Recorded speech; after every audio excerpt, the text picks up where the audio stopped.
राजा शर्याती, बड़ा बड़ा यश रहा है राजा शर्याती का। राजा शर्याती अपनी रानी और बच्चों के साथ वन विहार के लिए गए। उनकी बेटी है और उनकी बेटी के साथ कई सारी सखियां भी साथ में विहार में शामिल हैं। बड़ा दिव्य दर्शन है, बड़ा ही दिव्य दर्शन है। बेटी का नाम है सुकन्या। कुछ सखियों ने मिट्टी का एक बड़ा टीला देखा और उस टीले से कुछ रोशनी सी समझ में आई, तो उन्होंने एक लकड़ी ली, लकड़ी से ऐसे कुरेदना शुरू किया। तो ऐसे कुरेदते अंदर अंदर चले गए। रोशनी कैसी हो रही है, अंदर से थोड़ा सा रक्त आया। डर गई, डर गई उस रक्त को देखकर। और जब बहुत ज्यादा डर गई तो दौड़ती हुई सुकन्या के पास आई। सुकन्या ने कहा क्या हुआ? बोला ऐसी ऐसी बात है। सुकन्या गई, सुकन्या भी ऐसे लकड़ी से कुरेदना शुरू किया तो दो तरफ से रक्त आने लगा। वो भी डरी। बाद में देखा टीले को जब हटाया तो उसके अंदर एक मुनि तप कर रहे हैं और उनकी आंखों में इन्होंने लकड़ी डाल दी थी, जिससे उनको आंखों में ब्लड आ गया, आंखें फोड़ दी गई। अब हुआ तो इनसे अपराध अनजाने में ही था, जानकर तो नहीं हुआ है, लेकिन अपराध अपराध है। राजा शर्याती बहुत दुखी हुए कि अरे किसी संत का अपमान हो गया। लेकिन जैसे ही वो माटी हटी, धीमे धीमे वो संत एक्टिव हुए, मतलब जो समाधि में थे उनका शरीर हिलना जुलना शुरू हुआ और वो खड़े हुए और आंखों से उनके रक्त निकल रहा है। दर्शन है कि वो थे च्यवन ऋषि। च्यवन ऋषि ने जब ये देखा कि मेरे साथ ये क्या गड़बड़ हो गई, तब यहां पर जो सुकन्या है उसने विचार किया कि पिताजी मेरे वजह से एक ऋषि का अपमान हो गया। ये बेचारे इतने दुर्बल हैं, इनके शरीर की एक एक हड्डी दिखाई दे रही है और ये तप में थे, मैंने कितना बड़ा पाप कर दिया। हे पिताजी, अब मैं आपके साथ वापस नहीं जाऊंगी, मैं आजीवन इनकी सेवा करूंगी। बहुत समझाया माता पिता ने, मित्रों ने, लेकिन वो न मानी। उसने कहा नहीं, अब कैसे छोड़ दिया जाए? च्यवन ऋषि ने कहा कि भाई मैं अब अपना कार्य कैसे करूंगा, मेरे साथ गलत हो गया, बड़े वृद्ध हैं। तो बोला मैं आपके साथ यहां पर रहूंगी और आपकी आंखें बनकर काम करूंगी, कार्य करूंगी।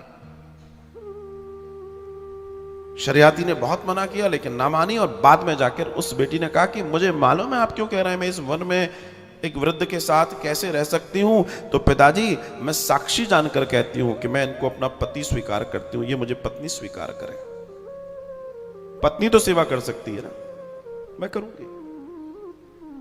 और महाराज दर्शन आता है कि उसने विचार जरूर किया, जीवन भर ऋषि की सेवा करने का संकल्प लिया, लेकिन उसने ब्रह्मचर्य का पालन किया। सुकन्या ने पूर्ण ब्रह्मचर्य का पालन। दर्शन आता है कि वो रोज उनको स्नान कराती, उनके सारे कार्य वो खुद संपन्न कराती, नदी पर ले जाकर स्नान कराती। कभी वो नहीं जा पाते तो उनके लिए नदी से जल लाती, हाथ से भोजन बनाती, हाथ से खिलाती, समझ लो उनकी लाठी है वो। और सुकन्या अति सौंदर्यपूर्ण युवती थी, लेकिन ये मां की भक्त थी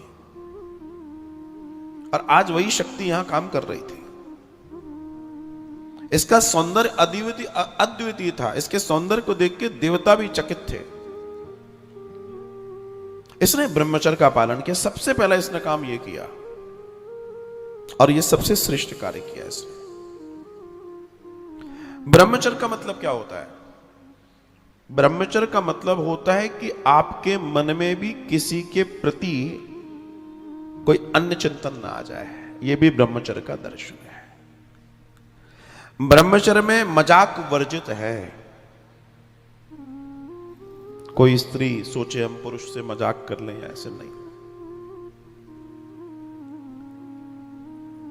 स्पर्श करने से भी ब्रह्मचर्य भंग होता है। किसी से मिलने का संकल्प भी मन में आ गया, कोई हमें अच्छा लगा और उससे मिलेंगे हम, बस इतना भर भी सोच लिया तो आपका ब्रह्मचर्य गया। इतना बारीक दर्शन है। ऐसे कई दर्शन बताए गए ब्रह्मचर्य के नष्ट होने के, और इसने इन सारे नियमों का पालन किया। दर्शन है कि एक बार ये नदी पे जब जल भरने गई, तब जो अश्विनी कुमार हैं, जो वैद्य हैं देवताओं के, वे भ्रमण कर रहे थे और उन्होंने इस युवती को देखा। जब उन्होंने इस युवती को देखा तो देखते से ही रह गए। बोले अगर ये युवती ये यहां कैसे वन में क्या कर रही है, इसे तो स्वर्ग में होना चाहिए, ये तो इतनी सौंदर्यपूर्ण है, इतनी सुशीला है, इसका तेज देखो कितना है। अब जो भगवती की आराधना करेगा उसमें तेज नहीं होगा तो क्या होगा, वो तो तपेगा तपेगा सो चमकेगा। अश्विनी कुमार रोज देखते, एक दिन अश्विनी कुमार मार्ग में खड़े हो गए। दर्शन आता है कि अश्विनी कुमारों ने विचार किया कि क्या किया जाए। अश्विनी कुमारों ने सामने खड़े होकर कहा कि देवी, हम चाहते हैं कि आप हमारे साथ चलें। दर्शन आता है कि इन्होंने मना कर दिया कि मैं अपने श्रीमान जी की सेवा में हूं। अश्विनी कुमारों ने छुपकर एक दिन देखा श्रीमान जी कौन है, तो देखा तो वो अंधे और वृद्ध जिनसे चला नहीं जा रहा। आश्चर्य में कि ये युवती और ये इतने वृद्ध, क्या कहानी है। लेकिन साहब बड़ा बड़ा भारी दर्शन है। रोज वो कहते कि तुम्हें स्वर्ग चलना चाहिए। एक दिन सुकन्या ने पूरी बात च्यवन ऋषि को बता दी। सुकन्या ने कहा कि वे वैद्य हैं, अश्विनी कुमार कहते हैं अपने आप को। वे शांत रहे। अगले दिन फिर वो जल भरने गई। उन्होंने कहा कि हमें पता पड़ गया है तुम्हारे पति जो है वृद्ध हैं और ऐसी ऐसी बात है, तो हम उन्हें युवा कर सकते हैं, युवान बना सकते हैं। तब अश्विनी कुमारों ने कई सारी चीजों का एक रसायन बनाया, से कहा गया च्यवनप्राश आपकी भाषा में। और वही च्यवनप्राश जो बनाया उन्होंने कई सारी औषधियों से, जिससे वो युवा हो जाएं, वो दिया च्यवन ऋषि को। बोला मगर एक शर्त है, आपके श्रीमान जी युवा हो जाएंगे तो आपको हमारे साथ चलना पड़ेगा। कई सारी शर्तें शामिल थी। उसने विचार किया अगर ये युवा हो जाएं, स्वस्थ हो जाएं तो बहुत कितना अच्छा कार्य हो जाएगा। उसने तो अच्छा सोचा, बहुत अच्छा सोचा। लेकिन जब ये दर्शन आया, बोला च्यवन ऋषि स्वस्थ हो जाएंगे, तो एक दर्शन और भी आया कि स्वस्थ होने के पीछे एक कारण है।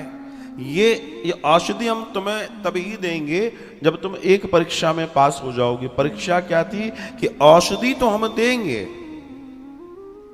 औषधि हम देंगे, लेकिन उसके एवज में तुम्हें हमारे साथ स्वर्ग जाना पड़ेगा। अब वो श्रीमान जी से कहती है ऐसी ऐसी बात है, अब क्या किया जाए। बोला फिर मेरी भी शर्त है।